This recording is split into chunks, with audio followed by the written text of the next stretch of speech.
What's going on, everybody? I hope everyone is having a fantastic night so far. I'm here with a very special guest. Literally, we got Brandon Kornblue from Kornblue Kicking. Brandon, how are you doing tonight? Thank you so much for taking time out of your night to come on the show. Doing well. I appreciate you having me. I always enjoy talking cane specialists. Absolutely. And Brandon, you were just on campus. Before we get into your experience on the University of Miami campus, what you do, kind of break down Kornblue Kicking for everyone tuning in right now.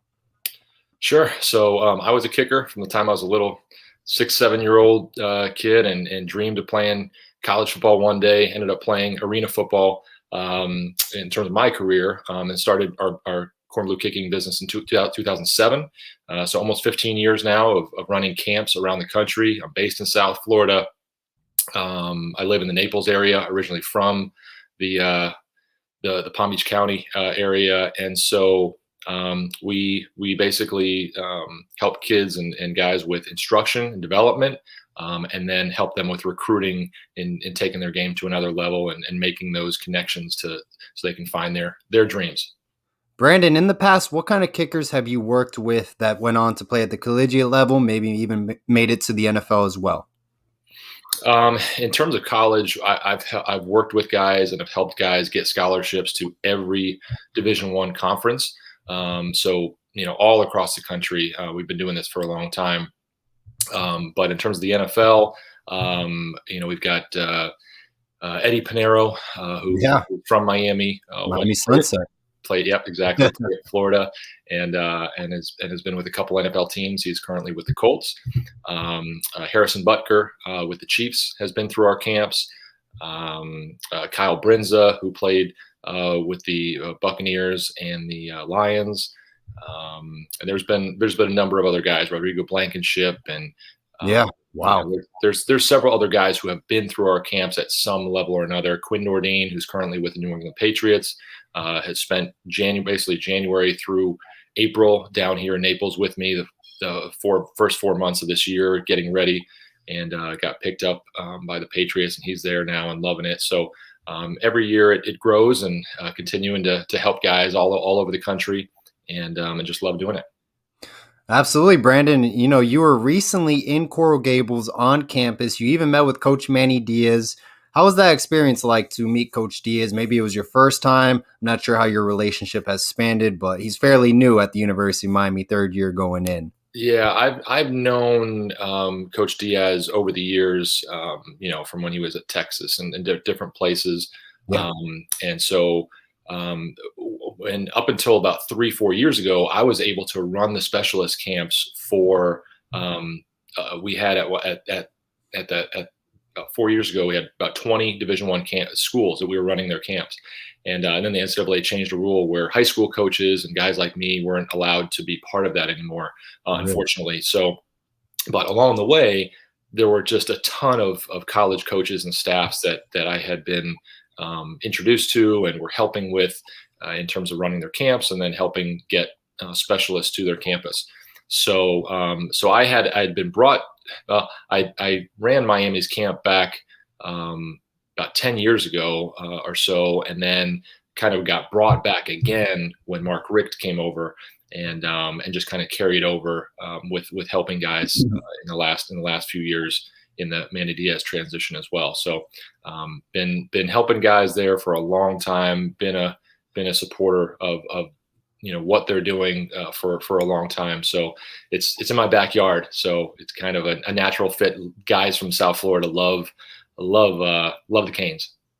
Yeah, man. I mean, speaking of great kickers, Miami, they're going to have a pair. They just had one, Jose Borregales, this past season. Now we got his younger brother as well, Andy Borregales. I mean, have you worked with those two brothers in the past? I'm sure you've seen them. You've seen their tape, their mechanics.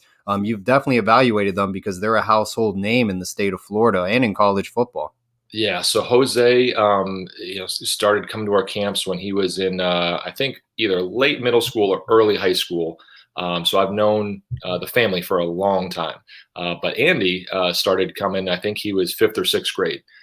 So he would kind of tag along with Jose. Really? Was one of the youngest guys to ever, come to one of our showcases. And, and at the time it was kind of like, here's this little small, skinny kid and just trying to fit in. And, but you could see he had some talent at that time. But yeah, so I've been able to help Jose, through FIU and kind of tweaking some things along the way. He had some road bumps as he was, when he was at FIU,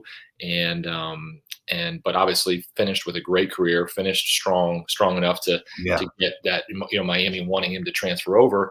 And so in that time frame, Andy's really been consistent in working with me since he was in middle school, and has shown just an incredible work ethic. And the two of them are fantastic. I love both of them and love working with both of them and their whole family, just a great family.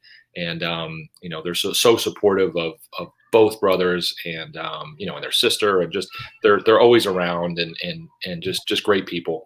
And so, Jose's obviously in a great spot now in Tampa and trying to earn his spot. And Andy is, his potential is through the roof, and the coaches over there love what he's been doing so far, and the expectations are extremely high. For the coaches, for the fans, and for himself, and he's ready for the challenge, and I think he's gonna have a great career there. Absolutely. I mean, we're all hoping for that.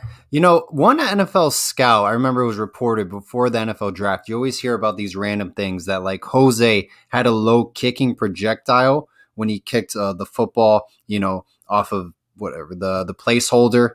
Did you see that in his game, and that was something he needed to work on, or maybe that was just some NFL scout, just his evaluation? I've never thought that. I think every NFL scout or coach has a different opinion, just like in any other position. But I've from watching him, his last year there at Miami, I think he was hitting the ball as high as he needs to. Hitting the ball high is not always a better thing in the NFL with, windy conditions. It can, a higher ball sometimes can be a detriment. So, certain guys, hit the ball higher and lower than others, but he's, he didn't get any kicks blocked. I take that back. He got one kick blocked his senior year, I believe, in Miami. But I don't think that was his fault. I don't think it was an elevation issue. So when you look at all the extra points and field goals he attempted and made, I really don't think, especially playing against the teams that they played, I don't see that as an issue at all. It's just a matter of just continuing to improve his consistency and his strength, and and then just being in the right situation, and then being, whether or not he sticks on in Tampa or not, we'll see. Obviously, the NFL now has some additional practice squad roster spots that there weren't 2 years ago. So he'll have, an opportunity possibly there, even if he doesn't make the active roster. But if he doesn't, as long as he's persistent, he has the ability to be an NFL starter at one point. Now, I got to ask, I'm not very informative when it comes to kicking at all, even punters, special teams as a whole. What are some differences between Andy and Jose? Because regardless of the position, two players cannot be exactly identical. And I'm sure kicking, there's differences as well. So do you see any differences between both of the brothers? Well, I would say they're both NFL level guys, which is so rare for, two brothers, right? So like I said, Jose has the ability to be an NFL starter. But in terms of, Andy, I think I think Jose will admit this, that Andy is better than he was at his age, Really? by far. And, and Jose continued to improve. So Andy has to do the same. He has to prove it, at the college level, the same way Jose did. But the potential for Andy is there, and the excitement. I mean, just what he's done, and the way he works, and his temperament, just the way he acts around. I said this to their coaches the other day. I said, I love the way he conducts himself. He has the ability to, that a lot of guys let get to their head, and then their personality changes, and they feel like their stuff doesn't stink. Andy, I hope he never changes or doesn't change, because he doesn't act like that. Despite he was our number one ranked kicker in the country last year, and he's proved that for a long time in my eyes. And when the coaches called me and asked me, what I thought about, they were thinking about offering him a scholarship, and I said absolutely. There was a no brainer for him, just in all that I had seen of him over the last several years. Just his improvement and dedication and work ethic were just the best. So it's exciting to be the Canes fan, and looking at that kicking position. Where do you think Andy's leg range is at right now? Well, he's hit 65-yard field goals in our competition. That's incredible. Yeah, so that's you can go on YouTube and you can see that, or his profile on our website. But he's got a big leg, and especially, he's only, I want to say, 100 and maybe 75 pounds right now. Like, he's not, right. He hasn't fully developed his strength either yet. So, that's the thing, is exciting to see where he goes. In the same way Jose increased his strength throughout his college career. Right. So, it's exciting to see these guys develop, and, the work ethic will determine, how that plays out. Now, I know you mentioned, strength to develop that more. What are some other things you see Andy can work on? Because at the end of the day, I mean, everyone needs to improve on little things, and maybe it's technique at the kicking position. What little things do you think Andy could work on to enhance his ability and maybe become more of an accurate kicker at the next level? I mean, his accuracy is one of his strengths, and so it's hard to part of my coaching philosophy is, if it ain't broke, don't fix it. Right. And so if the guy is hitting the ball well and consistent and strong and high and far, like, I don't want to change that. So yes, guys can always improve. I know of stories of guys in the NFL who get workouts with teams, as free agents, and they'll go 20 for 20 in a workout, back to 60 yards plus, and not get signed. It's just the amount of the level of accuracy and the level of consistency and strength that these guys now have that wasn't the case 15, 20 years ago. Kickers have just continued to get better and better. And so, it's tough to say what, he's going to have certain things, that he'll have to work on, and that will, at different points that he'll, okay, I can't figure out what this is, or I'm not sure. I gotta improve this part of this part. But right now, I think he's just in a great position to, to be successful and to make all his kicks. And, he's got to, be, have a super high percentage. He's got to be 90%, 85% to keep the job. And, and he's got, you got to remember, he's got Camden Price right behind him on his butt.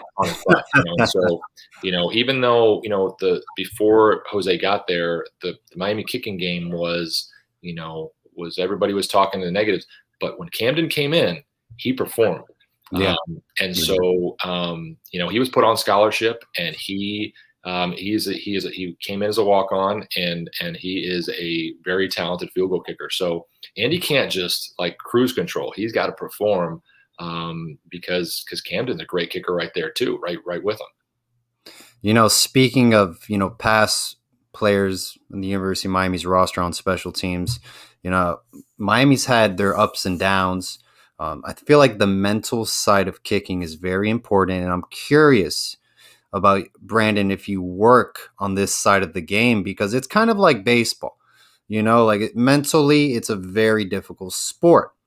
Kicking, you're fairly isolated. Everybody is looking at you. I feel like there's a mental side. If you miss a field goal, everyone's going to remember that. You got to show up. You may be on the sidelines for a good hour until you get your second try, So I'm curious, does that play into effect, mentally in the kicking game? And do you work on that as a, coach?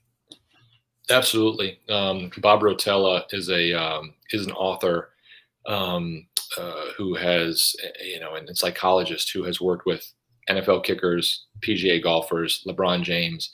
And so Jay Feely was one of my teammates at Michigan. And Jay gave that book to me, one of his books that he wrote, Golf is Not a Game of Perfect. And he gave that to me when I was in college. It's the best book I've ever read on the mental side of sports performance, and golf and kicking are very close in,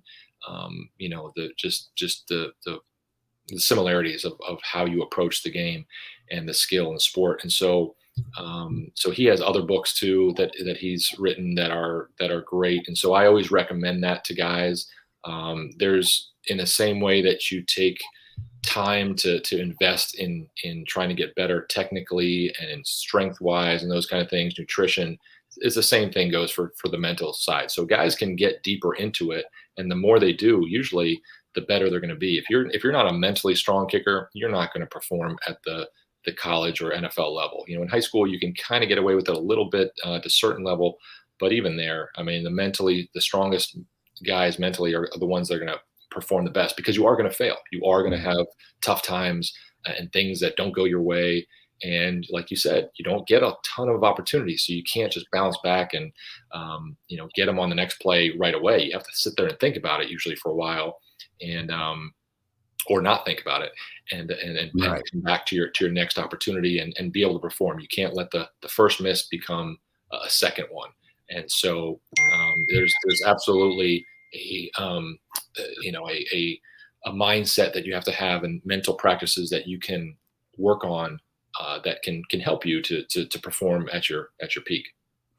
Absolutely. Speaking of the mental side of the game and failure, I want to ask you, what is the most difficult field goal to make? And I'm curious. Everybody knows the 55-yarder, but maybe it's a specific angle. Maybe it's distance. Distance is the hardest, or maybe it's the chip shots. And I'm curious to hearing from a professional kicker like yourself, Brandon. I think different guys have different uh,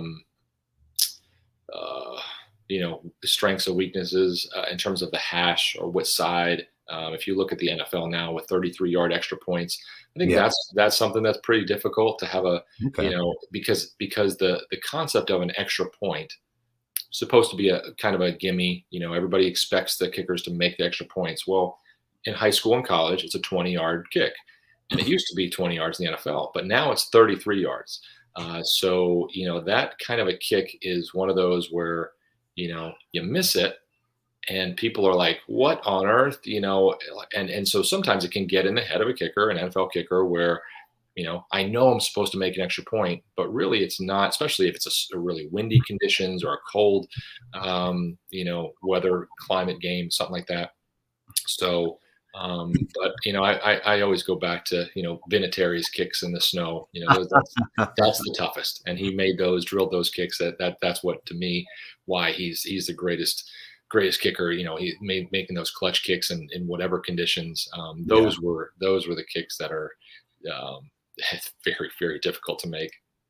Brandon, it's funny you emphasize greatest kicker in the world. I've always emphasized this myself, per se, is that hitting field goals is, in my opinion, the most important part of the football game. If you don't have a good football kicker, you're going to lose some football games, because you add up, you miss a couple points, it could have made the difference in a game, or it could have, closed the gap, or just momentum itself.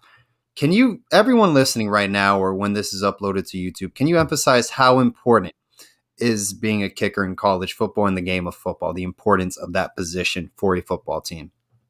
I mean, all you have to do is watch the game, watch games, be a fan, and you see, kickers, people are always trying to take kickers out of the game because they have a big role and it's for good or bad. I mean, it's crucial for a team to have good kickers, and a lot of the best coaches in the country emphasize special teams.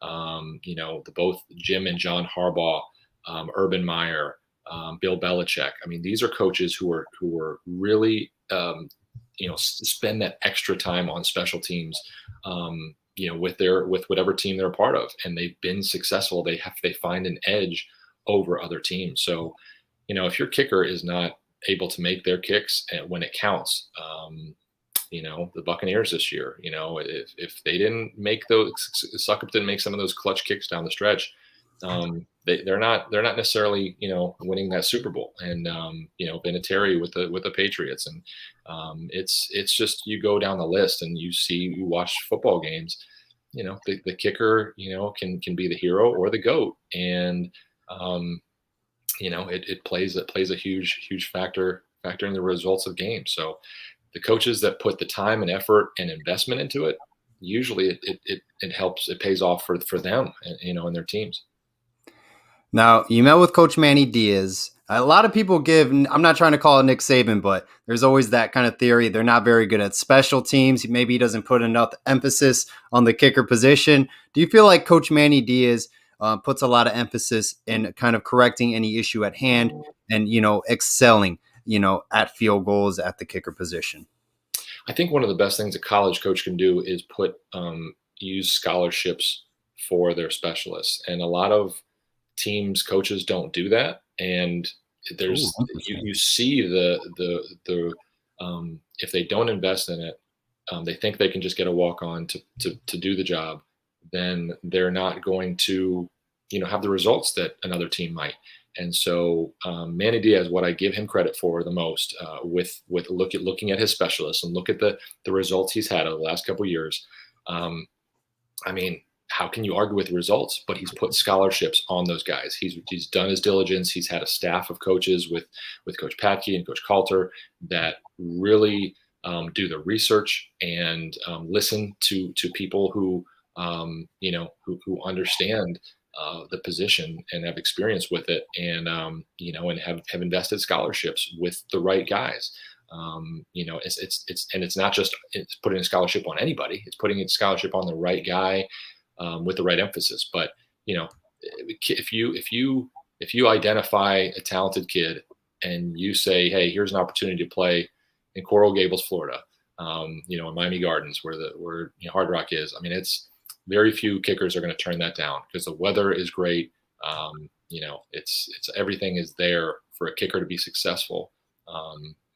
Typically, you have a strong offense, and so it's a place that you can get. And you look at the history of Hurricane kickers; you've had a great tradition of guys that have been there. But Manny Diaz has continued that tradition. When you look at his punter, his kickers, his long snapper is now on scholarship. So he puts investment into it. Backs it up, puts his money where his mouth is, and the results are showing. Love it, man. Hopefully, Coach Manny Diaz, we can have a great season this upcoming year. We can excel at the special teams unit as well. Brandon, before I let you go, who are some kickers to look out for the 2021 season that you have your eye on? At what level? Power 5 level, I would say. Well, I would say one that's kind of under the radar a little bit. From my alma mater is Michigan is Jake Moody. He's been starting there for a couple years as a kickoff specialist, and he's kind of shared time with Quinn Nordine, who is now with the Patriots. Okay. And Jake is an NFL level guy, just in the same way that I referred to the Borregales brothers, as NFL talent. But there are guys, all over the country, and it's always exciting to watch and see, in terms of, I have a vote in the Lou Groza Award. And, so I'm always watching, really closely, to make sure that my vote is something that's not just, thrown, haphazardly. I try to do my diligence and research to, I love it. It's what I do. But and sometimes it's guys that I've worked with, and sometimes it's guys that I have not. But there's talented kickers all over the country, and so. But yeah, I'd have to get out a list to give you a full good answer on that. But there's a ton of talent, and it keeps getting better. Guys keep getting better at all levels. But in Miami, you've got the talent there for sure. Last question. I know I said I'll let you go now, but I know you had a personal level with Andy. We have over 68 people watching live right now. What kind of person are we getting with Andy Borregales coming to the University of Miami football program? The best. Love it. One and done. I've already said it. I can't speak enough about him. He earned our #1 ranking in our Fab 50 rankings last year because of who he is as a player and who he is as a person.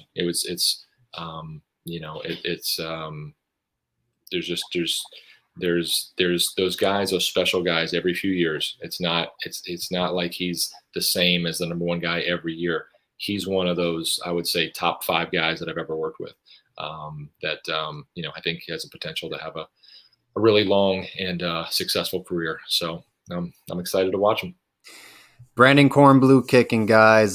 This is probably as best as it can get. He has a vote in the Lou Groza Award trophy.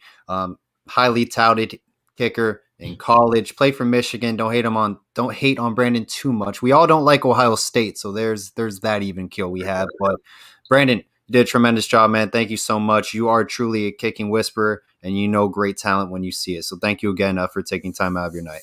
Absolutely. Appreciate it. All right. Take care, Brandon. Right. Thank you again. All right. Go Canes. Go Canes. Brandon Kornblue, the man knows kicking when he sees it. I mean, the guy gets a vote in the Lou Groza Award trophy. He knows his stuff, and he's speaking tremendously about Andy Borregales. Now, guys, stay tuned. At 8:30, we have Margin Hooks coming on. He is Charleston Rambo's trainer since 6th grade. So I know you guys would love to see that, a little breakdown of Charleston Rambo and the receiver we're getting at the University of Miami. So definitely tune in for that. In the meantime, what questions do you guys have before we get Margin to come on the show? Whether it's about recruiting, you want to talk Canes football, anything at all, let me know.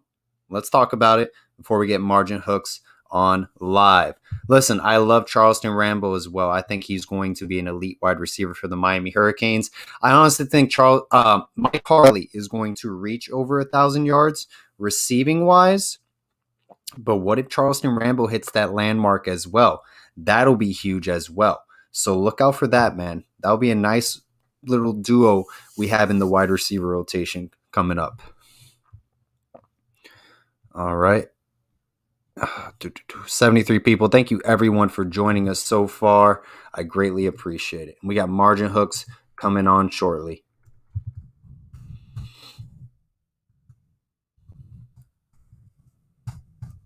If you have any questions, guys, put it in the comment section. We'll talk about it before we get Margin Hooks to come on live.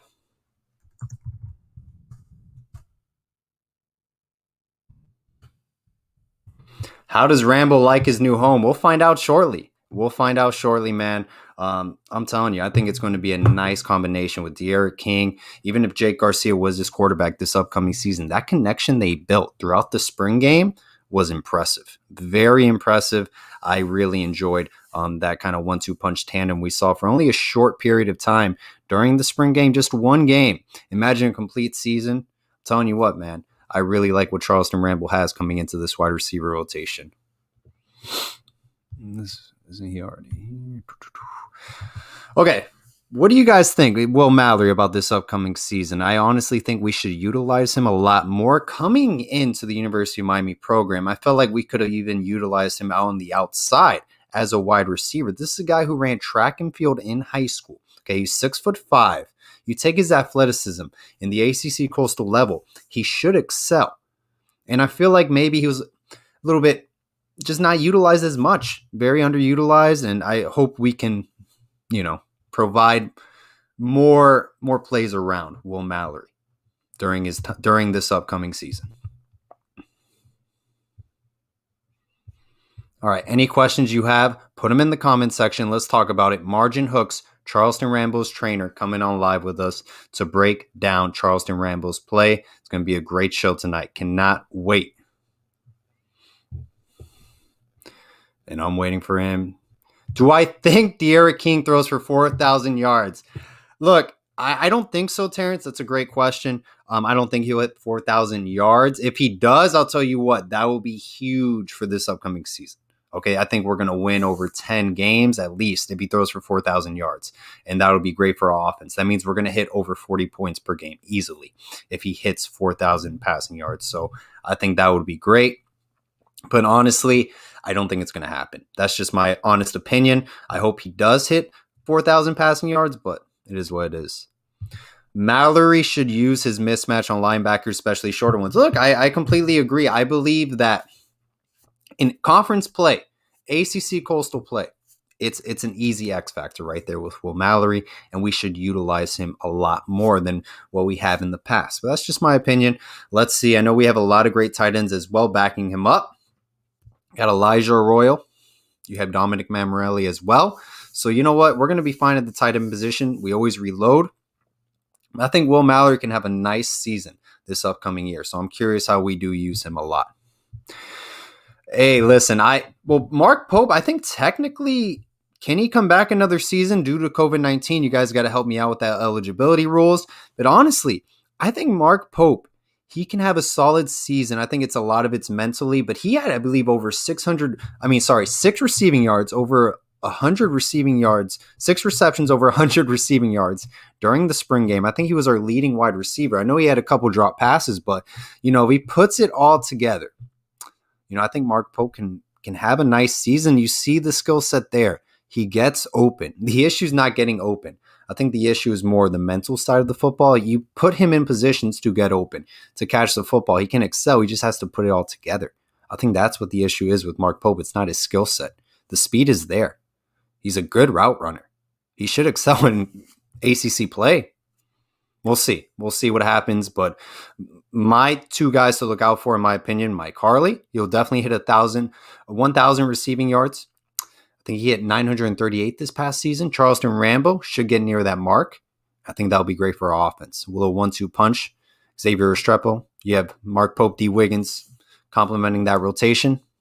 Hey, I think it's going to be a very nice upcoming year.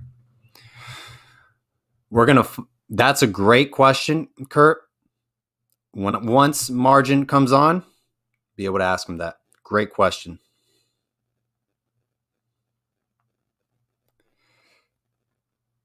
I'm getting him on right now.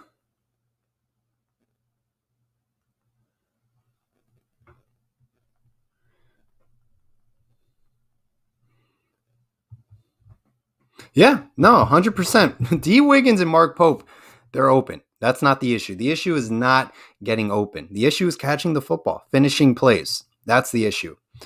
Our running game is going to help each other. I think so. I think it's going to complement nicely. I know this past season, a lot of people were a little bit frustrated. Not enough holes were opening. Our run game was very inconsistent. I think it's going to change. Hopefully Cam Harris has a big season. Hopefully Don Chaney as well. Will he be ready to go against Alabama? I believe so. Jalen Knighton as well. I think in the pass game specifically, we can utilize him a lot.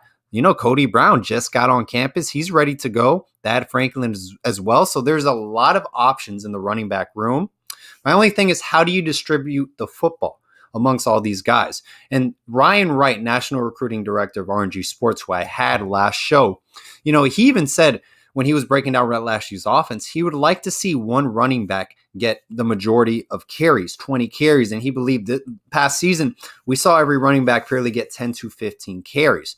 Give them the ball a little bit more. Let one take the majority of snaps, and then potentially have your short yardage situation running back, have your third down back, and that's it. Why not a 2-man running back rotation instead of 3, maybe 4 sometimes? So it'll be interesting how those snaps are distributed.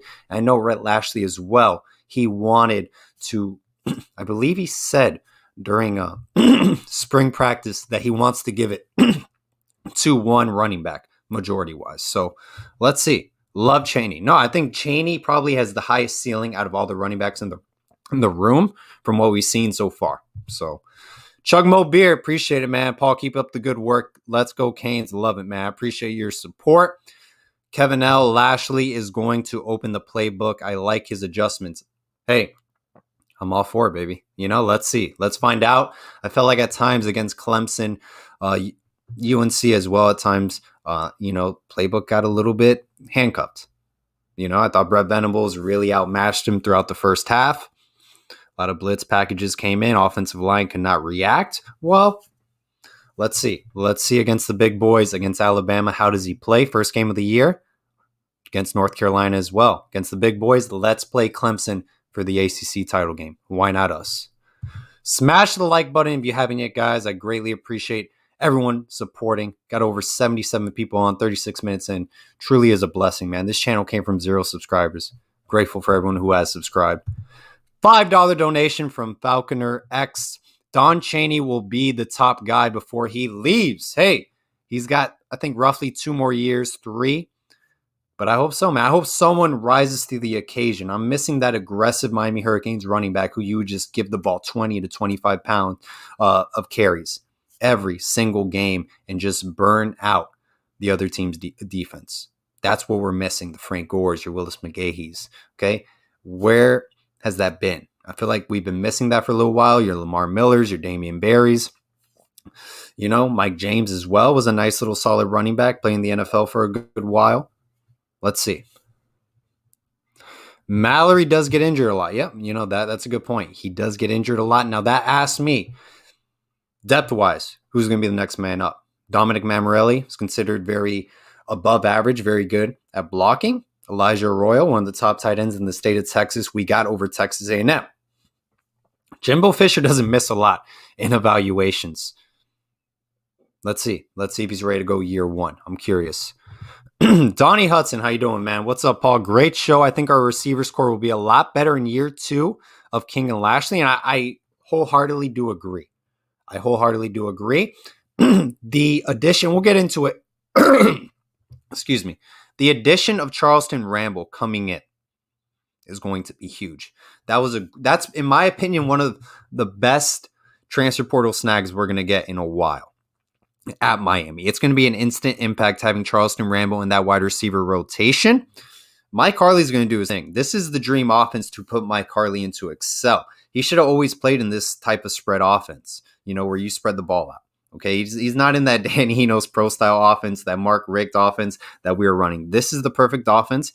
Mike Harley could have excelled greatly all 4 years in a Big 12 offense with the Cliff Kingsbury, with the Dana Holgerson, for example, Mike Leach. Now he's playing Rhett Lashley's offense first year, over 900 receiving yards in his first year with Rhett Lashley. He's going to hit 1,000, guys. I guarantee you. Charleston Ramble's going to do his thing.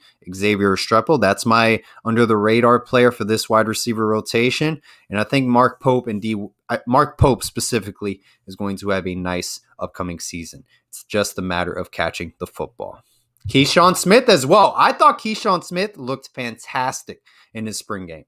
I thought he looked fantastic, guys. Route running, technique-wise, he was all there. He was catching passes. I think in seam routes specifically. Short yardage situations, this guy could be a burner. That was a steal. I believe it was the 2019 class we got him, or 2020 roughly. It was a late wide receiver under the radar from San Diego. Okay, West Coast guy. He was committed to Washington State, came out of nowhere. Snagged him late. I believe it was like 1 day or 2 days before National Signing Day. So, Kane's calling. Let's go, baby. Appreciate the support. What are the chances we get at least 2 5-star players this year? You know what? I think Shamar Stewart, it's looking good. There's a lot of positive momentum after having a big weekend. You know, from all of these unofficial visits. There's a lot of positive momentum going on. Shamar Stewart could be our James Williams surprise. 2 5-stars, it's always possible. I think that would be great progress for this class. I think last class we had 2 5-stars with Leonard Taylor and James Williams. So, hey, you never know. But I don't know. We'll see. Malik Agbo is another offensive lineman to look out for from LSU. I mean, not from LSU. He's got a crystal ball from LSU. He's out of the state of Washington, I believe, West Coast Canes. So, you know what? We'll see. I don't know. Dondre Reed. That's a great question, man. Shamar Stewart. I think that's someone you got to look out for, man. I think we'll get at least 1 5-star. I think that would be great for this class. It's interesting times, I would say, regarding recruiting right now. It's we'll get the ball rolling. I think there's a lot of things going on behind the scenes, but I think Shamar Stewart would be a great get, local guy from Monsignor Pace High School. So that would be great. Falconer X with another donation. Thank you so much, man. The number one difference this year is depth overall, except a position or 2. And I completely agree. I think, well, also, too, we're getting better coaching, you know, in our secondary. We have Travaris Robinson coming in. Depth-wise, at cornerback is a lot better. The addition of Tyreek Stevenson was huge. That's going to be your NFL nickel corner in this upcoming draft. A lot of people say you can go in the first 3 rounds. I agree. I think he's going to be one of our most physical cornerbacks this upcoming season. Al Blades Jr. is going to step up. I loved Isaiah Dunson in the spring game as well. DJ Ivey, another year of college football under his belt as well. We're stacked at the safeties position. We are stacked. Now, I will say this, linebacker-wise, Falconer X, that's where I'm worried. I'm very worried at the linebacker position unit overall. I think talent-wise, personnel-wise, it's a little bit lower than the standards we've had at the University of Miami in quite a while. And I think under Coach Manny Diaz's tenure at Miami, defensive coordinator as well, recruiting-wise, hasn't been the Miami standard. But that's just my opinion. Let's see what happens this upcoming season. But that's my big question mark, and our edge rushers as well. I'm actually very confident in our interior defensive line with our D tackles. I think that group is going to play very well in conference play. And I think our defensive ends in conference play as well will come around the corner. I think the issue may be against schools like Alabama, your Clemsons, your North Carolinas. That's where I want to see them excel. One name I'm looking out for, Jahvari Harvey. Okay, this kid, measurement-wise, physicality, he is a freak. Okay, he's a weight room warrior. Let's see if he can put it all together this upcoming season. You know what? I'll say this. I think DeAndre Johnson gets at least 4 sacks this upcoming season. I'll stand by that. We've been very spoiled in the past with edge rushers, or in defensive line play overall. The good thing I will say, the best defensive line unit we've had at Miami in quite a while was with Jess Simpson.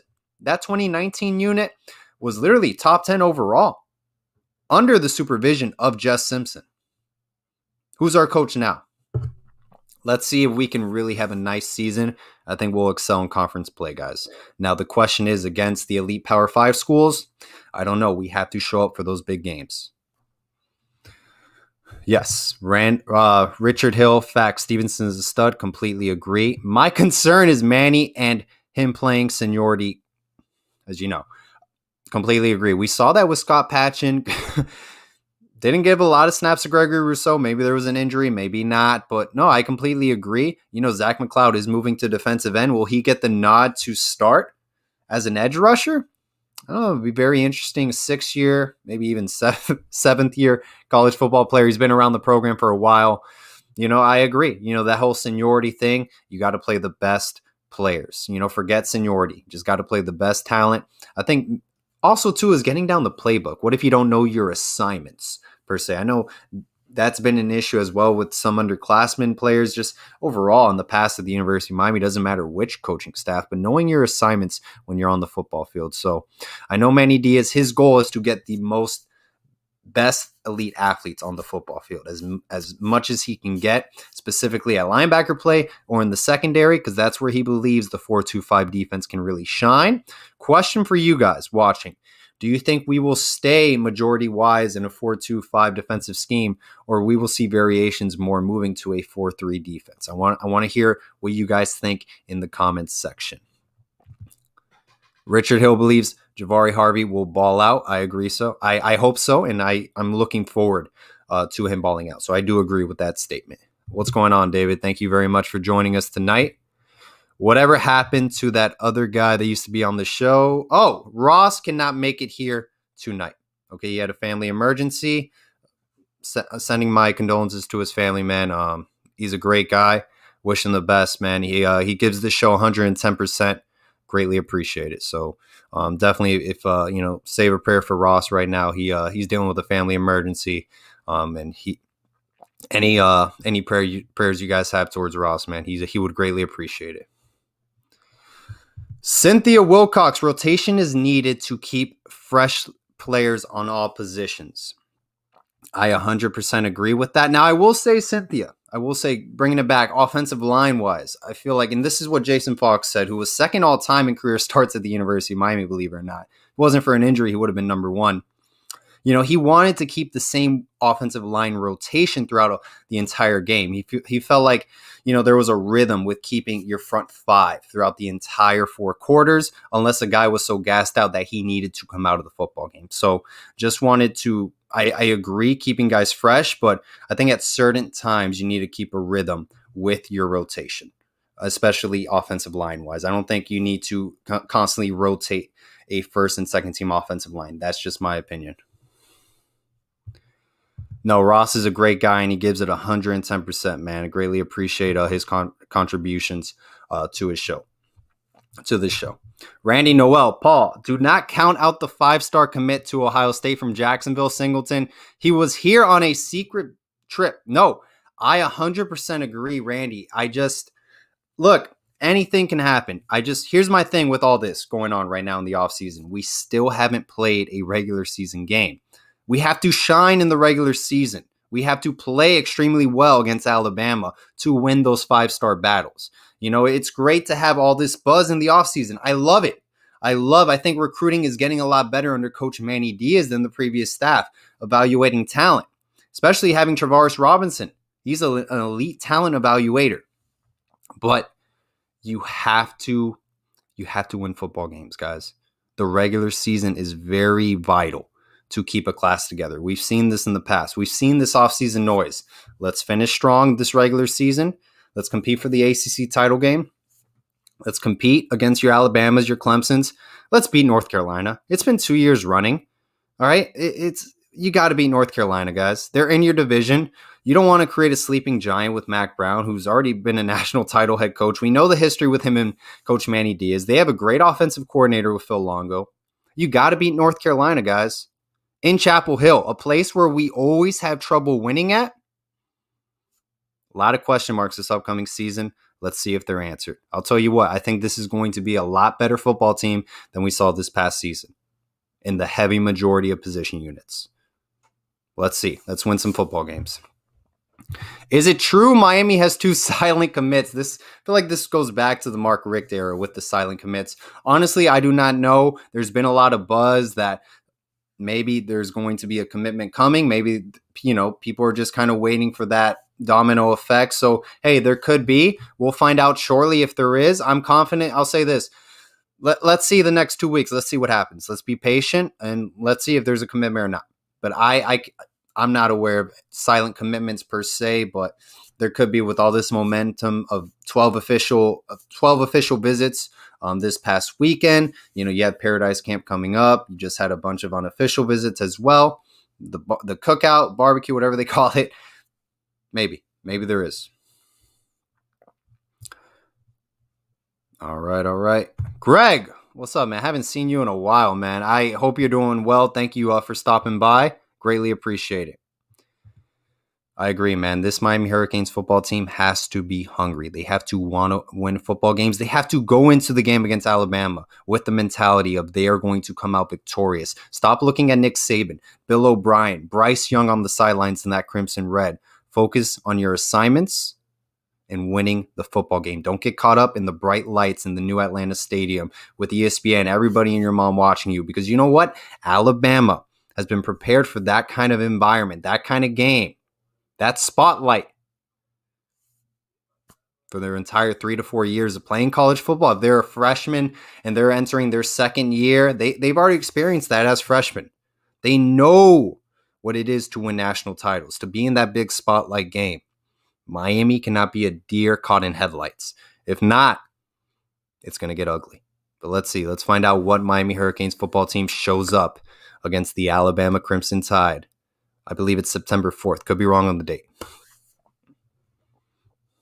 Who is my breakout player this upcoming season? Great question. I'm going to think about this for a little bit. Like, in a sense, would you consider Charleston Rambo being a breakout player or a true freshman? If not, I'm going to say this. How about James Williams? Or I'm going to say Isaiah Dunson as my breakout player. I'm going to say Isaiah Dunson. I think he's going to supply a lot of great depth, and I think our cornerback group is really going to develop nicely. And he may even compete for his starting role towards the end of the season.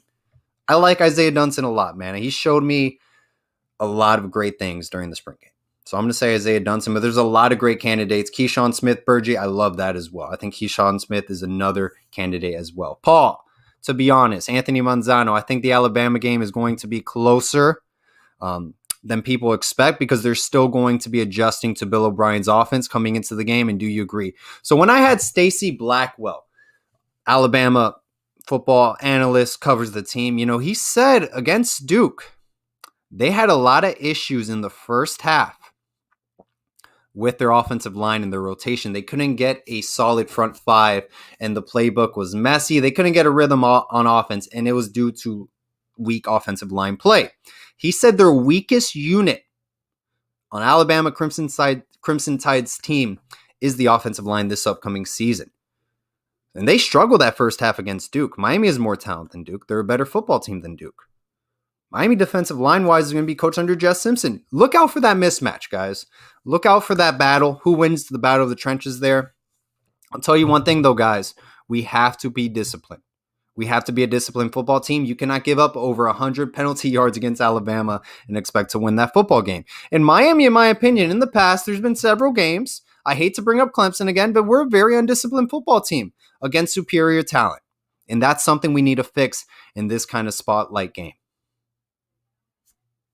Avante Williams, that's another great breakout player. I just don't know where they're going to put him with so much depth at safety.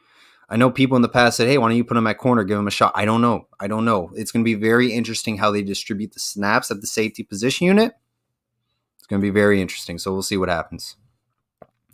Time for the defense to eat, man. I think it's going to be interesting how Bob Shoop and Manny Diaz come together for, this kind of season. Bob Shoop was a Broyles Award finalist during his time at Mississippi State. He had a top 10 defense. Okay, he did a great job at Penn State and Tennessee. He has SEC experience. You bring that to the ACC conference level of play. You put Manny Diaz, Bob Shoop together. Maybe it works out great. So we'll see what happens, man. I'm very curious about this upcoming season defensively. All right, so this is what's going to happen. Margin did acknowledge that I sent him the StreamYard link. He does, I believe, live in another time zone, so maybe he didn't see the Eastern time zone. What I'm going to do, I'm going to do another live show when he comes back on, and I will basically do the Charleston Rambo breakdown later on tonight, if that's what the situation is. I want to appreciate over 96 people joining us tonight. I greatly appreciate it. I think Brandon Kornblue Kicking did an outstanding job really breaking down kind of Andy Border. They got us a little insight of what's going on, what you're getting as a kicker, because I think that's one of the most important positions in a college football program and in football in general is your kickers. So I appreciate everyone coming on the show tonight. I saw a lot of great names, great fans who I haven't seen in a little while, so I appreciate that, guys. I will be planning on doing a lot more live shows, in the near future. It is the off season, so, hey, can't use all your energy during the off season. You got to spread it out a little bit. So, hey, guys, I appreciate everyone. If Margin does get back to me later on tonight, we will break down Charleston Rambo live. So just keep your eyes and ears open for that. Have a great rest of your night, guys. And always, all about the U. Go Canes.